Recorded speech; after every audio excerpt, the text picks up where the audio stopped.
2021년 올해 어떤 부동산이 뜰 것 같습니까? 바로 오피스텔인데요. 왜 오피스텔이 뜨는지 제가 강의를 하겠습니다.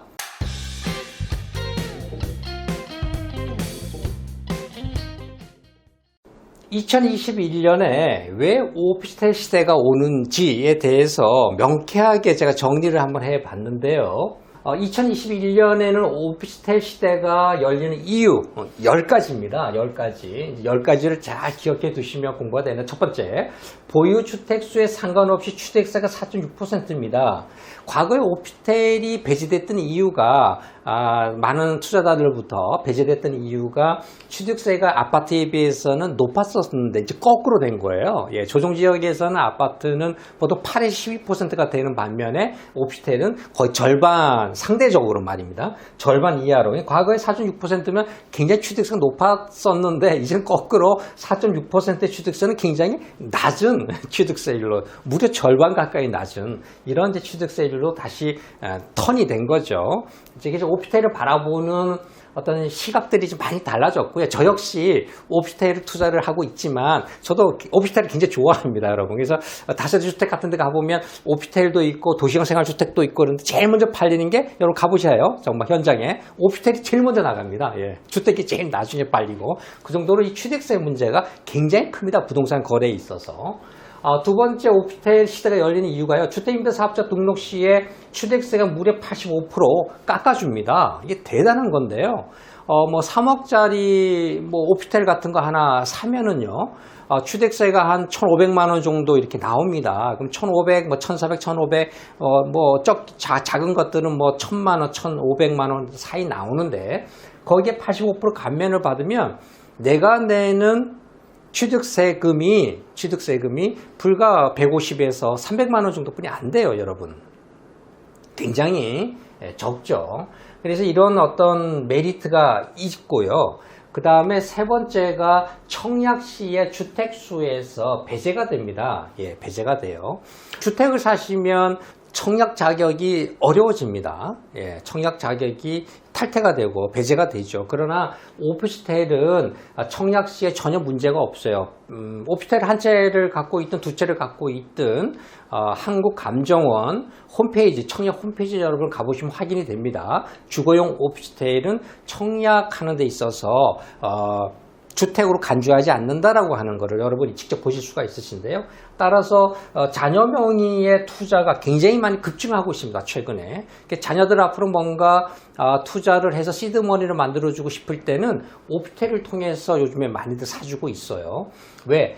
청약하는데 전혀 문제가 없기 때문에 그런 거죠. 굉장히 중요한 얘기이고요. 네 번째, 오피스텔이 인기가 있는 것이 아파텔이라고 하는 개념이에요. 아파트와 호텔의 합친 말인데요. 이제 건축 구조라든가 어떤 인테리어가 상당히 고급스럽습니다. 호텔 이상으로요. 그래서 이제는 오피스텔 그러면 뭔가 사무용이라고 하는 그런 이제 어떤 관점에서 이제 주거용이라고 하는 이제 관점으로 턴이 된 겁니다. 예, 시각이 많이 변하고 있죠. 다섯 번째로는 이제 1, 2인 가구가 굉장히 크게 증가하고 있죠. 우리나라가 벌써 2018년만 하더라도요, 우리나라의 1, 2인 가구, 초소형 가구라 그러는데 이 비중이 2018년 기준입니다. 비중이 무려 51%예요, 전국이. 앞으로 2035년, 앞으로 한 14년 정도 남았는데요. 2035년 정도가 되면 서울인 경우에 세 가구 중에요, 중요합니다. 세 가구 중에 두 가구가 1인 가구가 됩니다, 여러분. 굉장히 놀라운 사실이죠. 그래서 1인 가구가 증가한다는 것은 그만큼 소형주택에 대한 수요가 급증한다, 이렇게 말씀드릴 수가 있어요. 그래서 앞으로 이 소형주택에 대한 급상승인데, 이런 소형주택을 공급해 줄 수 있는 것이 뭐냐? 예, 그게 이제 아파트는 아니고요. 오피스텔 뿐이 없는 거죠. 오피스텔이 이제 보통 1.5룸이나 2룸이 공급이 이제 되기 시작을 했죠. 여섯 번째는 아파트 가격 대비 굉장히 오피스텔이 굉장히 저평가되어 있고요. 아파트 전세 난민의 대체 수요가 채워주고 있는 겁니다.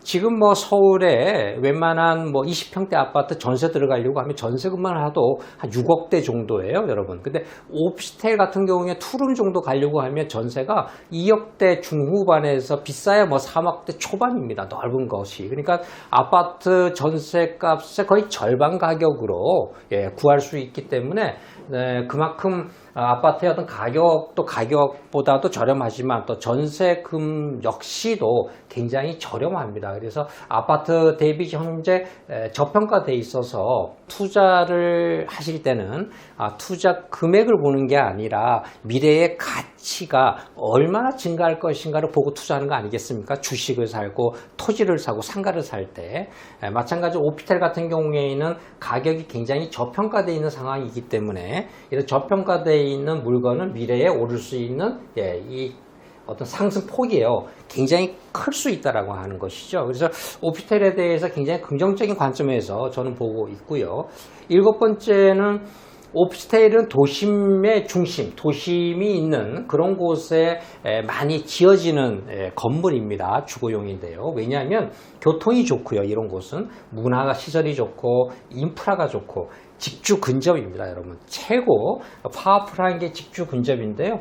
아무래도 오피스텔은 초소형 가구들이 살기 때문에 자녀가 없는 분들이 많이 사시죠. 그러니까 젊은 층이 많다는 겁니다. 20대, 30대, 40대 정도까지. 이런 분들이 이제 가장 원하는 게 직주 근접입니다, 여러분. 그래서 이런 직주 근접에 대한 욕구를 채워줄 수 있는 게 상업지역이나 준주거 지역에 공급이 되는 오피스텔 뿐이 없는 거죠. 그래서 앞으로 이런 초소형 가구의 급증으로 인해서 직주 근접에 대한 수요가 폭발적으로 늘어나는 것에 맞춰서 요즘에 뭐 도심에 가보시면 역세권 소위 전철역 근처에 가보시면 오피스텔이 굉장히 많이 지어지는 것을 여러분이 직접 눈으로 확인하실 수가 있으십니다. 그만큼 공급이 늘어나는 이유는 그만큼 수요가 있기 때문에 늘어나는 것이죠. 앞으로 오피스텔에 대한 수요가 늘어나고 거기에 맞춰서 공급도 늘어나고 있다. 이런 관점을 보셔야 되는데 그렇다고 오피스텔의 공급을 무한정할 수가 없다는 거 하는 것이죠. 서울의 뭐 아파트에 대한 수요가 얼마나 많습니까? 하지만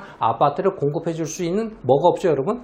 땅이 없어요. 토지가. 마찬가지입니다. 오피스텔도 나중에 설명드리겠지만 그리고 이제 여덟 번째는 전세로 활용한 소액 투자가 좀 가능합니다. 아파트 같은 경우에는 소액 투자가 불가능하죠. 아파트 살려고 하면 전세 끼고 살려고 해도 구축 아파트 같은 경우에는 몇 억이 필요합니다. 그러나 신축 오피스텔 같은 경우에는 불과 뭐 1,000만 원, 적게는요, 많게는 3,000만 원 정도면 지금도 투자가 가능한데요.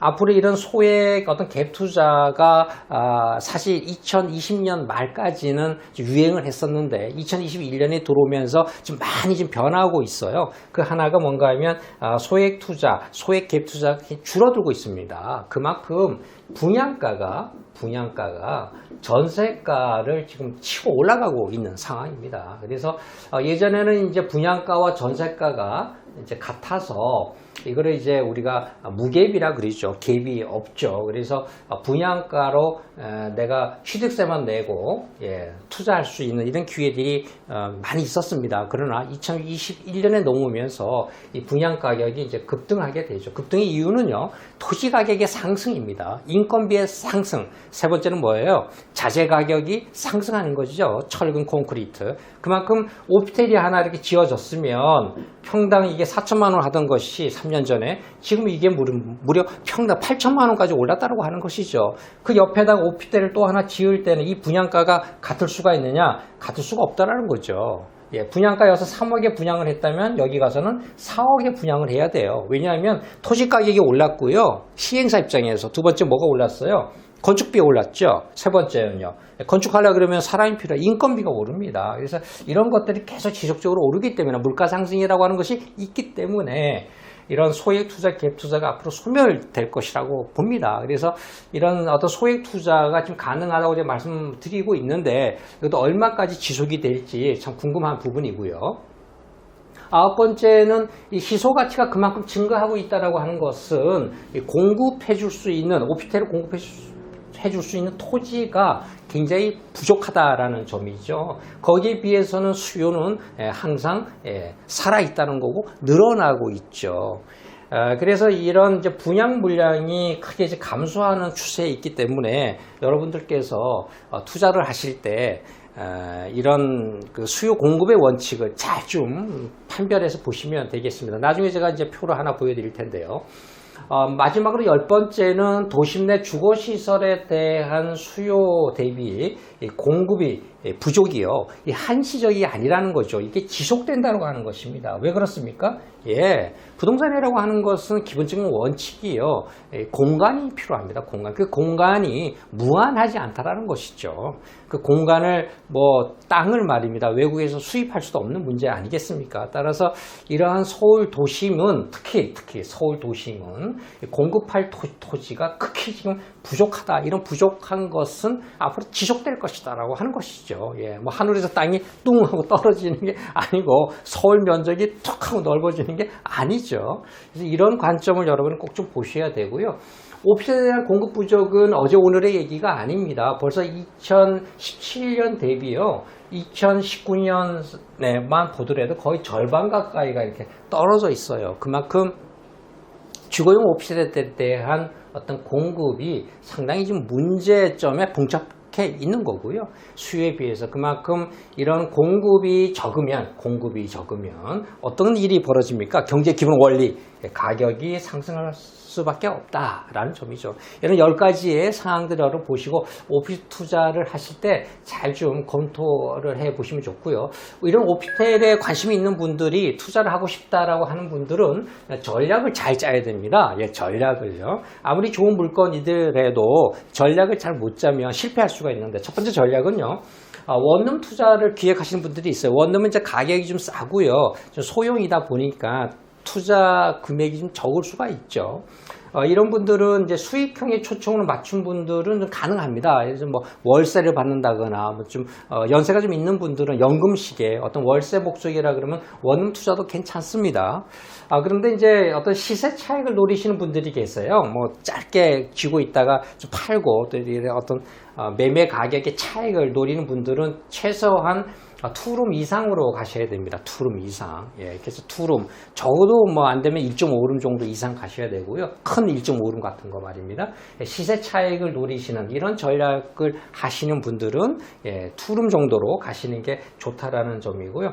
이런 걸 투자를 하실 때는 항상 전세 활용하는 거 굉장히 좋아요. 전세 활용. 어떤 분들은 오피스텔을 다 월세로 생각하시는데 좀 안타까운 것이 월세가 수익률이 낮아요. 월세는 내가 은행 대출을 받아야 되고 대출 이자가 나가야 됩니다. 그죠? 근데 전세는 대출이 필요 없습니다. 전세는